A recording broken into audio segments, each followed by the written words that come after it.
fue una forma romana de ejecución. No aparece en los primeros 800 años de la historia judía. En la Biblia, en los tiempos de David, la gente era ejecutada por apedreamiento. Pero aquí encontramos por inspiración divina una profecía acerca de la cruz. Note la parte final del Salmo 22, verso 16. Horadaron mis manos y mis pies. Segundo, las palabras que Jesús diría desde la cruz. Salmo 22:1.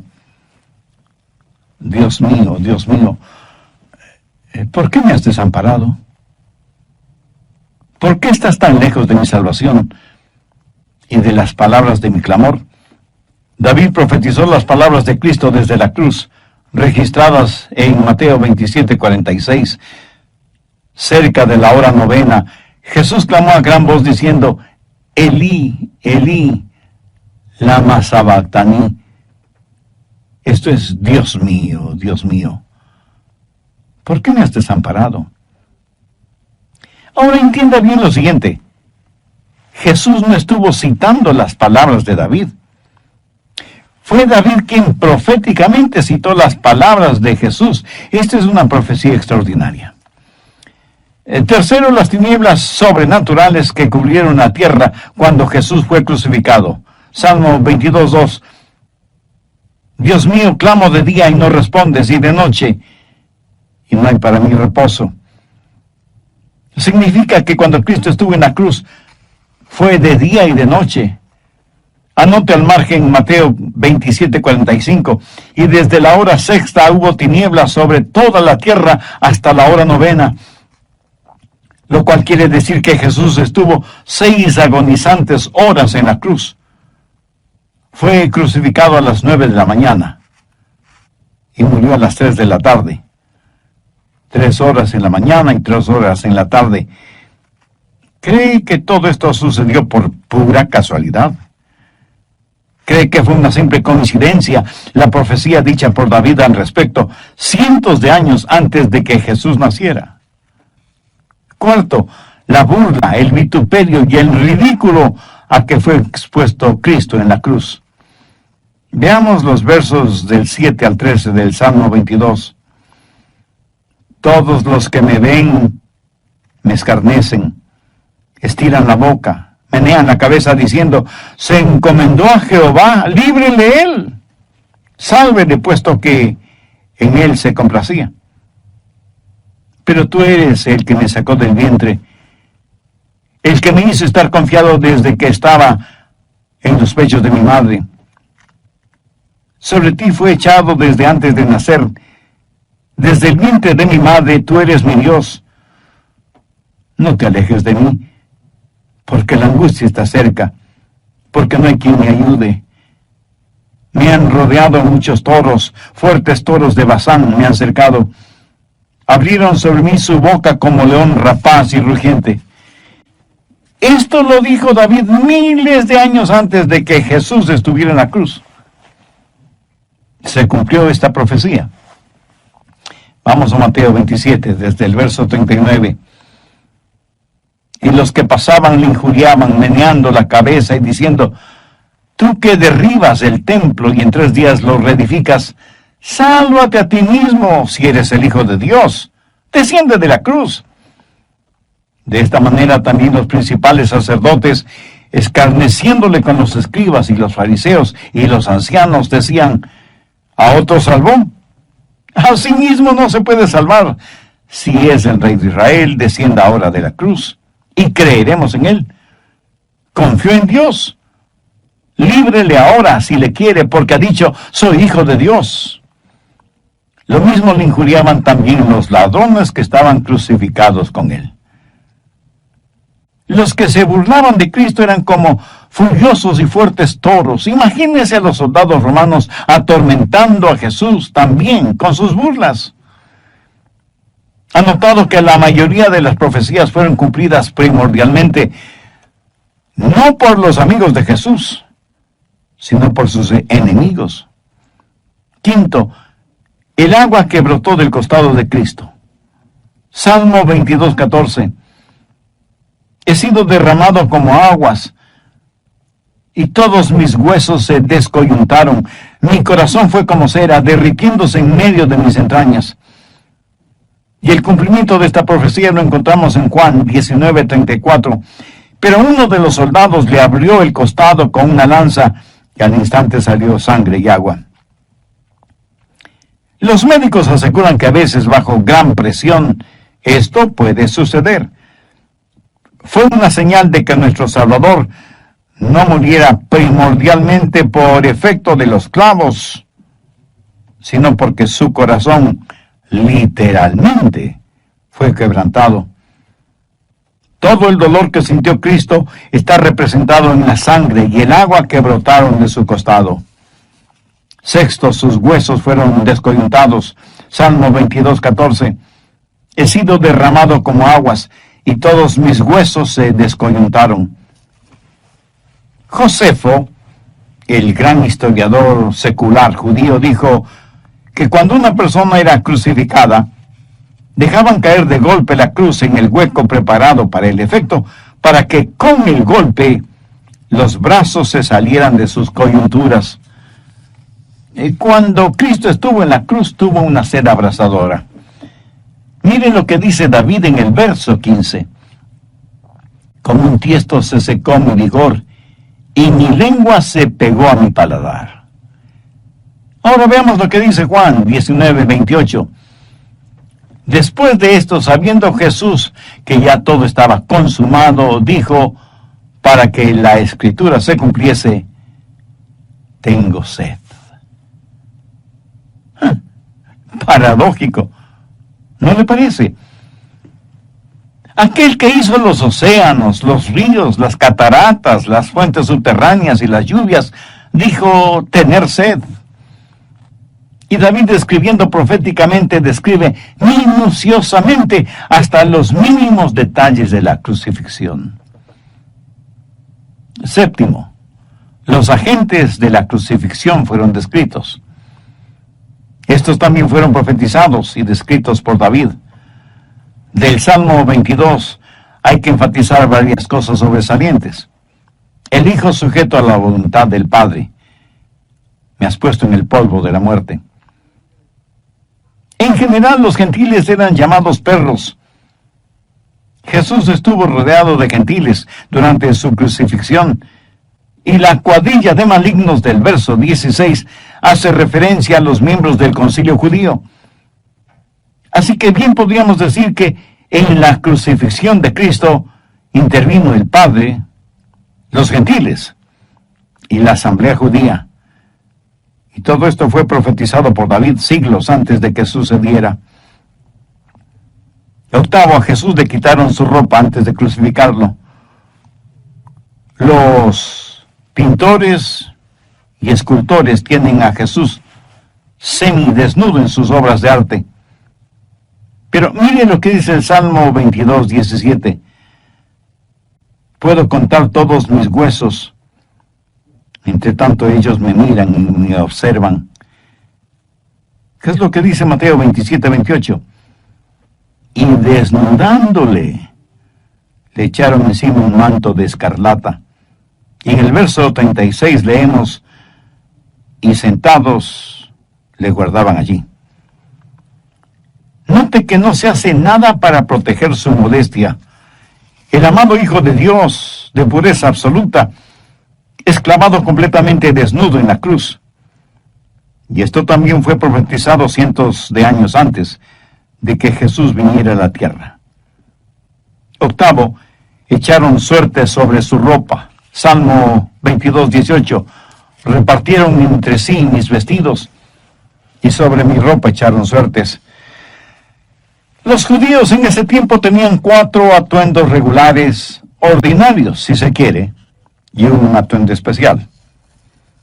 La ropa ordinaria fue repartida entre los soldados de la tropa, pero el manto de Jesús, que era de una sola pieza, no quisieron dividirlo y por eso echaron suertes para ver quién se lo llevaba. Y Mateo 27:35 nos dice, cuando le hubieron crucificado, repartieron entre sí sus vestidos, echando suerte, para que se cumpliese lo dicho por el profeta. Partieron entre sí mis vestidos, y sobre mi ropa echaron suertes. Amigos, ¿no es todo esto asombroso? ¿No les sorprende el entender lo intricado de la palabra de Dios? Los antiguos egipcios solían decir, construimos como gigantes, pero para los acabados somos como joyeros. La obra creadora de Dios es extraordinariamente gigantesca, pero cuando se trata del Calvario y la cruz, Dios hizo un trabajo de filigrana. Por eso quiero hablarle de la agonizante pasión de la cruz. Escúcheme, no hay en ninguna parte del mundo sufrimiento comparable al sufrimiento de la cruz que experimentó Cristo. ¿Cómo explicar de otra manera las siguientes expresiones de Jesús registradas proféticamente en el Salmo 22? Dios mío, ¿por qué me has desamparado? ¿Por qué estás tan lejos de mi salvación? Dios mío, clamo de día y no respondes, y de noche y no hay para mí reposo. Clamaron a ti y fueron librados, confiaron en ti y no fueron avergonzados. ¿Por qué Dios le dio la espalda a su Hijo? ¿Por qué lo hizo? Porque Jesucristo voluntariamente, vicariamente llevó en él los pecados de toda la humanidad.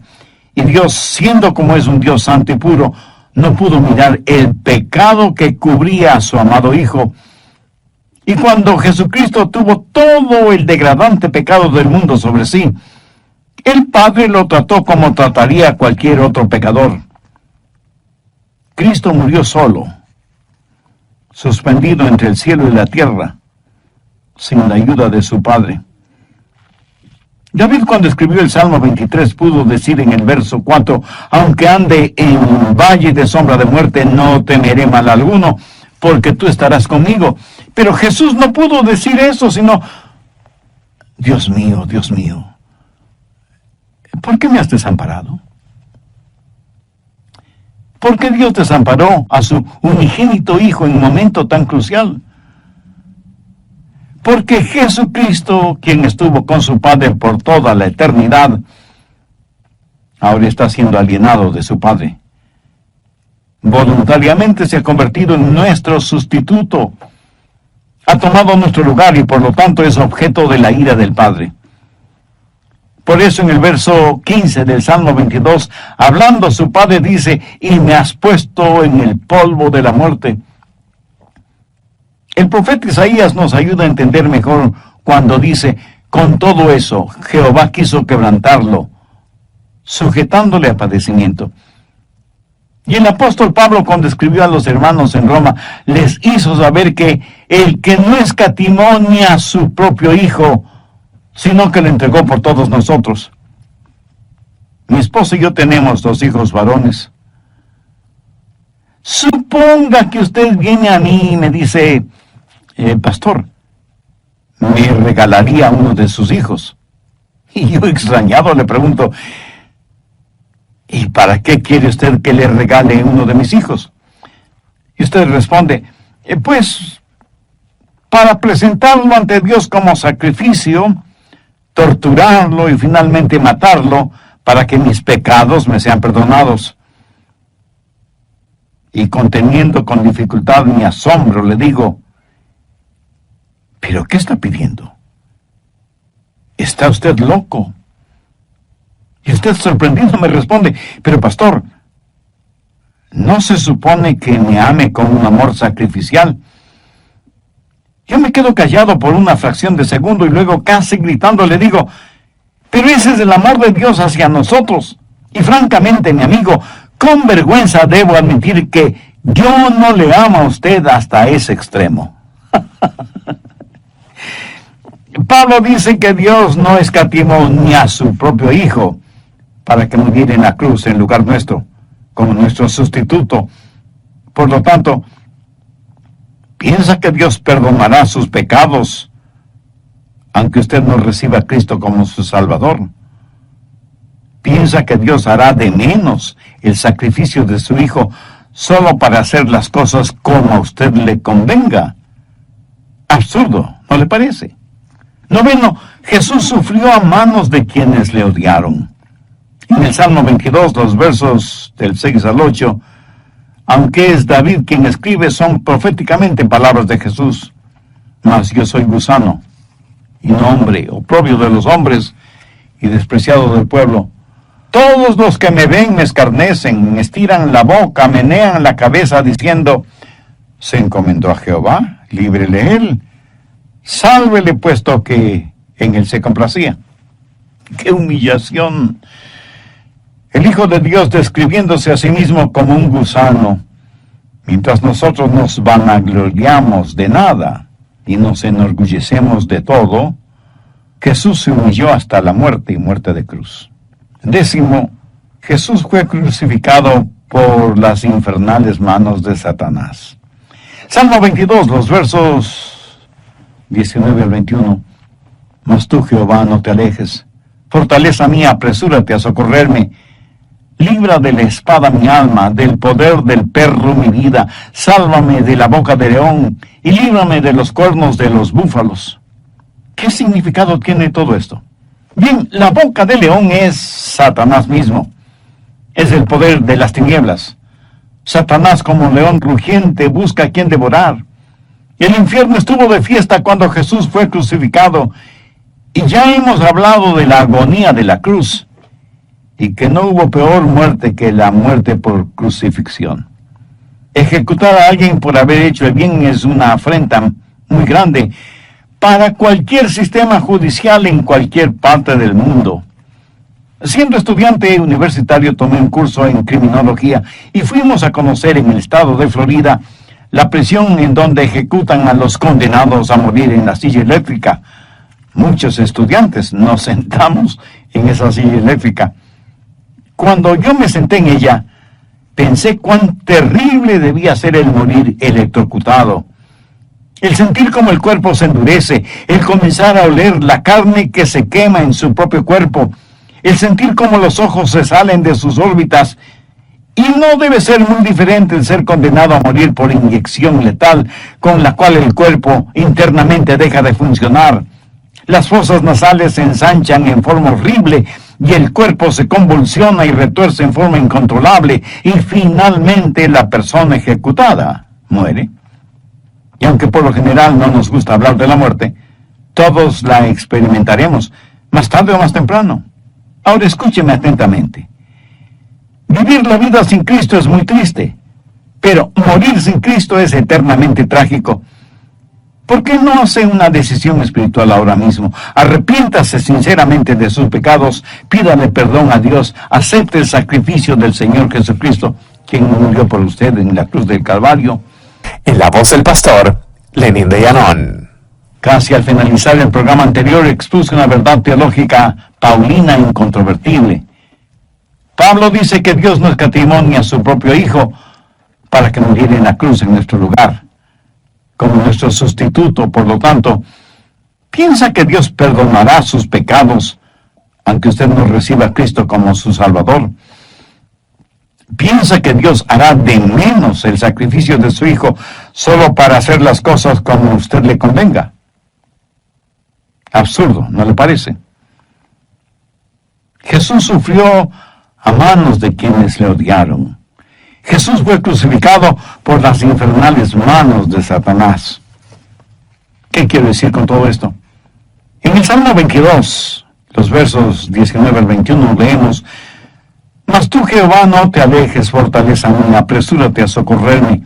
Libra de la espada mi alma, del poder del perro mi vida. Sálvame de la boca del león y líbrame de los cuernos de los búfalos. La boca del león es Satanás mismo, el poder de las tinieblas. Satanás, como león rugiente, busca a quien devorar. El infierno estuvo de fiesta cuando Jesús fue crucificado. Y ya hemos hablado de la agonía de la cruz y que no hubo peor muerte que la muerte por crucifixión. Siendo estudiante universitario, tomé un curso en criminología y fuimos a conocer en el estado de la Florida la prisión en donde ejecutan a los condenados a morir en la silla eléctrica. Muchos estudiantes nos sentamos en esa silla eléctrica. Cuando yo me senté en esa silla, pensé cuán terrible debía ser el morir electrocutado. ¿Sabía usted que cuando Cristo murió en la cruz, literalmente Él sumergió su alma en el infierno por usted? Quiero decir que Él fue al lugar que todos nosotros deberíamos ir, el infierno. Porque como Pablo lo dijo, por cuanto todos pecaron, están destituidos de la gloria de Dios. Sin embargo, es ese amor insondable, inexplicable de Dios hacia nosotros que inspiraría al apóstol a decirles a los hermanos en Roma, porque la paga del pecado es muerte, mas la dádiva de Dios es vida eterna en Cristo Jesús, Señor nuestro. En solo 6 horas, las eternidades fueron comprimidas. En 6 horas, los pecados del mundo fueron amontonados sobre Jesús, el Hijo de Dios. Murió por las manos santas de Dios, las manos llenas de odio de los hombres y las manos infernales de Satanás. ¿Por qué? Porque por inexplicable que parezca, Dios nos ama más allá de toda explicación o comprensión. Solo Dios puede amarnos a pesar de lo que somos. Y desde un punto de vista eminentemente humano, el amor humano siempre es condicionador. ¿Ha oído la frase, si me amas, te amaré? Pero lo que realmente desafía nuestro entendimiento es que todo esto fue profetizado minuciosa y detalladamente 1000 años antes de que Jesucristo viniera a la tierra. Por último, déjenme hablar un instante sobre la abundante provisión de la cruz.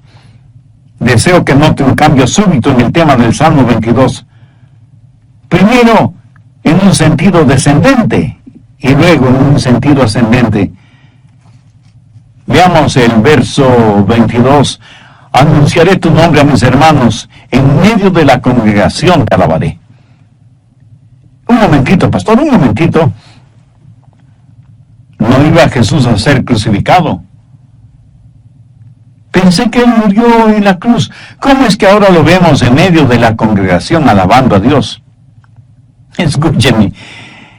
Jesucristo es retratado en esta profecía como profeta, sacerdote y rey. Primero como profeta, Jesús declara al Padre. En el verso 22 leemos, anunciaré tu nombre a mis hermanos, en medio de la congregación te alabaré. Jesús dijo que había venido a la tierra para dar a conocer al Padre. Y no hay manera de que nadie pueda conocer al Padre si no es por medio del Señor Jesucristo. Leemos en Juan 14:6, Jesús le dijo, yo soy el camino y la verdad y la vida. Nadie viene al Padre sino por mí.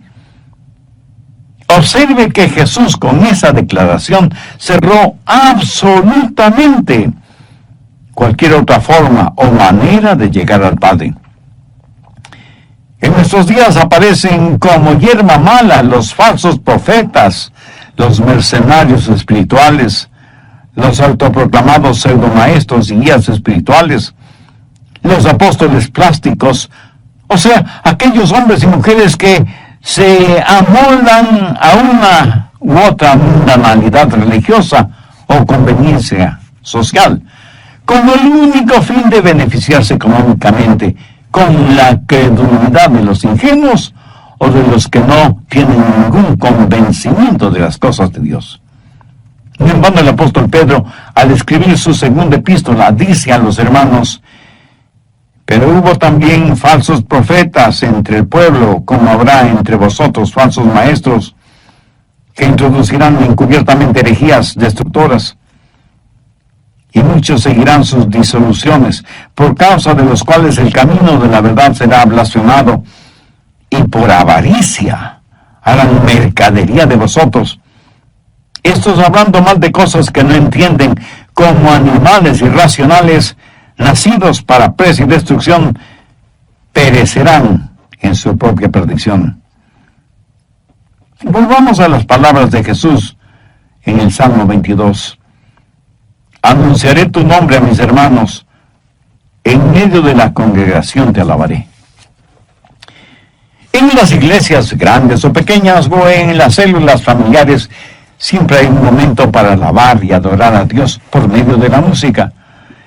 ¿Sabe quién está en medio de todos esos hermanos alabando a Dios el Padre? Pues el mismo Señor Jesucristo. Uno debería sentirse avergonzado si es que no canta, sabiendo que a lo mejor Jesús a su lado sí está cantando. Sabemos que Él está en todas partes, pero en un sentido único, hay algo muy especial cuando Jesús dijo que cuando 2 o 3 estén reunidos en su nombre, Él estará en medio de ellos. Un hijo o una hija de Dios que no se congrega para escuchar el mensaje de la palabra, para estudiar la Biblia, para adorar y alabar a Dios junto con otros hermanos en la fe, no sabe la tremenda bendición que se está perdiendo. Es muy triste, pero no menos verídico, que algunos que se dicen cristianos van a la iglesia solo en 3 ocasiones.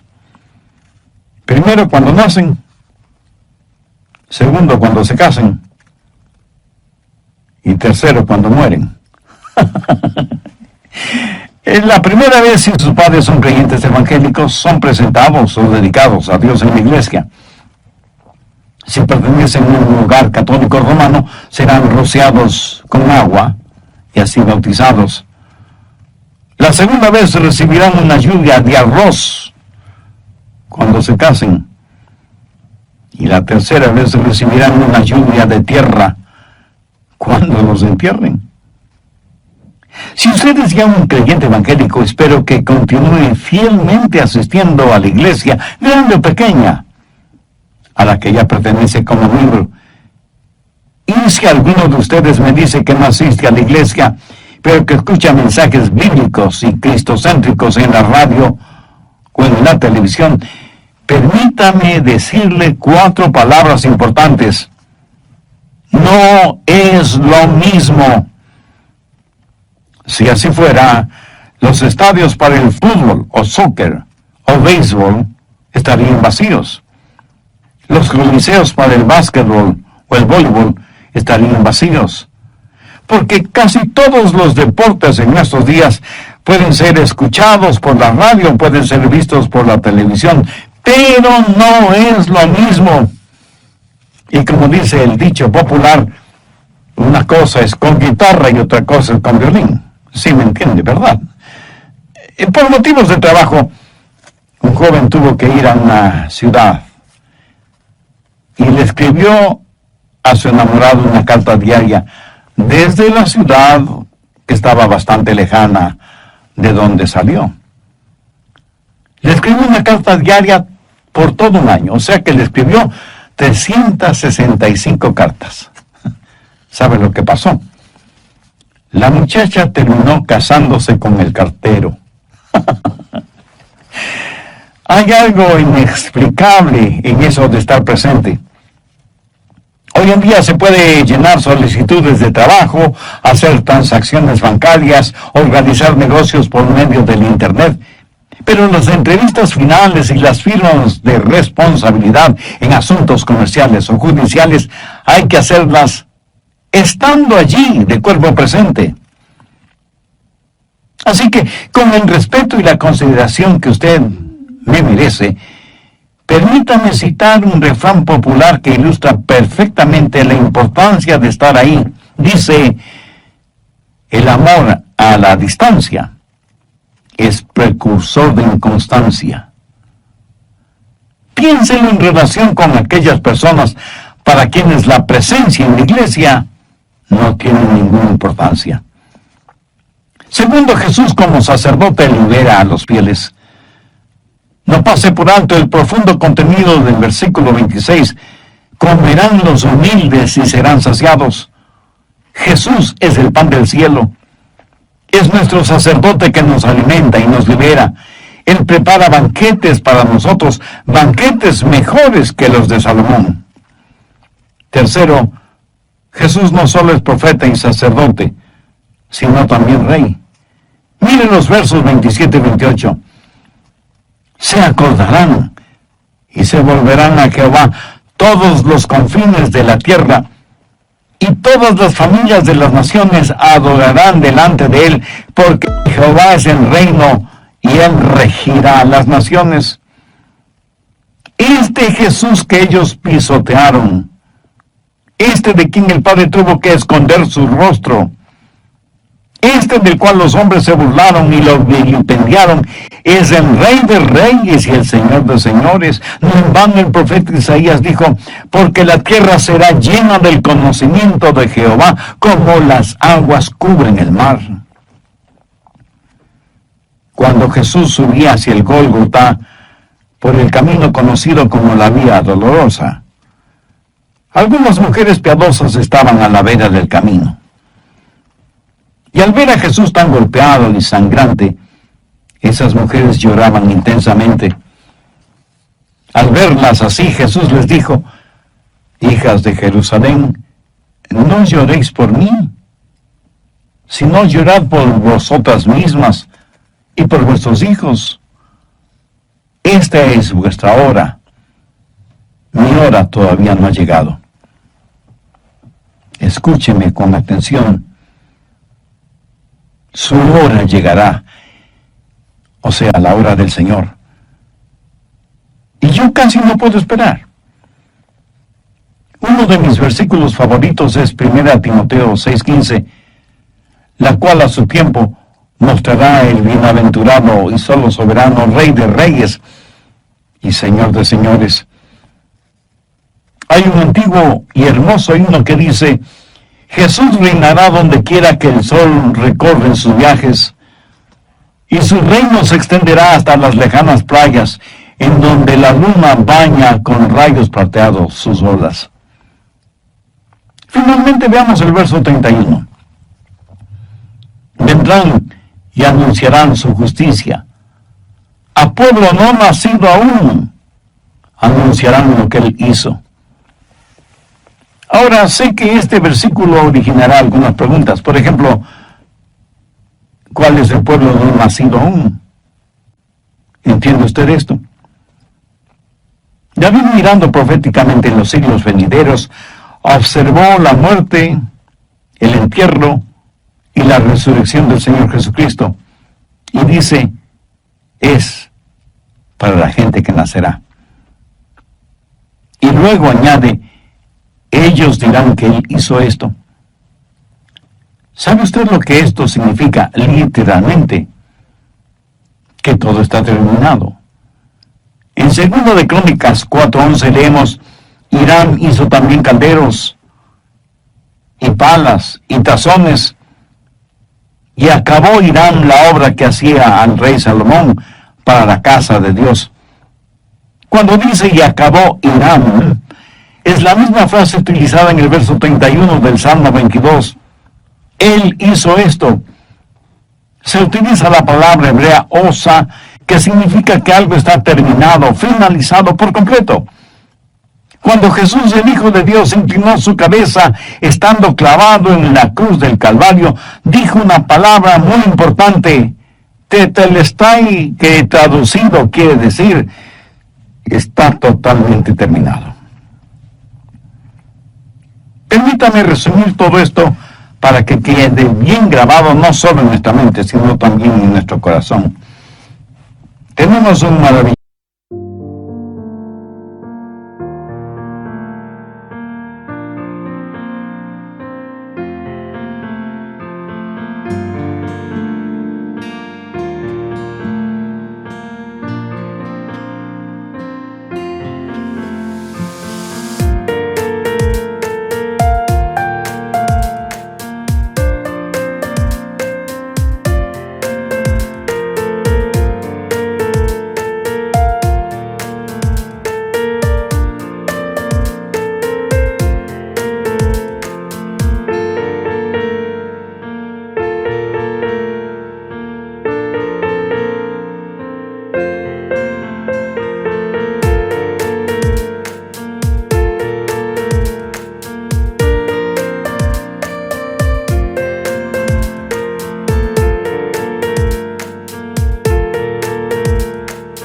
maravilloso Salvador llamado Jesucristo. Tenemos un extraordinario libro llamado la Biblia. Y nada de lo que está escrito en ella sucedió por casualidad o fortuitamente. Y cuando usted lee el Salmo 22, debe amar la palabra de Dios y debe amar al Dios Hijo.